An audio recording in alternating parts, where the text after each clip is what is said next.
యేసయ్య నామములో మీకు వందనాలు తెలియపరుస్తూ ఉన్నాను. ప్రియులారా, ఈ దినం కొరకు దేవుడు సిద్ధపరిచిన వాగ్దానాన్ని మీకు నేను తెలియపరుస్తూ ఉన్నాను. పరిశుద్ధాత్మ దేవుడు మీకే పరలోకము నుండి ఈ మాటను బయలుపరుస్తూ ఉన్నారు. యోబు గ్రంథం 8వ అధ్యాయము 7వ వచనం ద్వారా దేవుడు మీ కుటుంబాన్ని దర్శిస్తూ ఉన్నారు. జోబ్ చాప్టర్ 8:7 మనం చూస్తే, అప్పుడు నీ స్థితి మొదట కొద్దిగా ఉండినను తుదను నీవు మహాభివృద్ధి పొందెదవు. నీ స్థితి కొద్దిగా ఉన్నా కానీ మహాభివృద్ధి పొందుతావు. ఈ సంవత్సరం మహాభివృద్ధి పొందుతావు.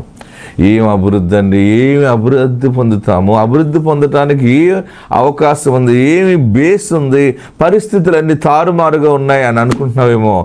ఏ పరిస్థితి ఎట్లున్నా నీ పట్ల దేవుడు గొప్ప ఆత్మకార్యాన్ని జరిగిస్తూ ఉన్నాడు. ఆత్మకార్యము మనుష్యులు ఎవరు కూడా దానిని గమనించలేరు, దాన్ని గ్రహించలేరు, దాని గురించి ఆలోచన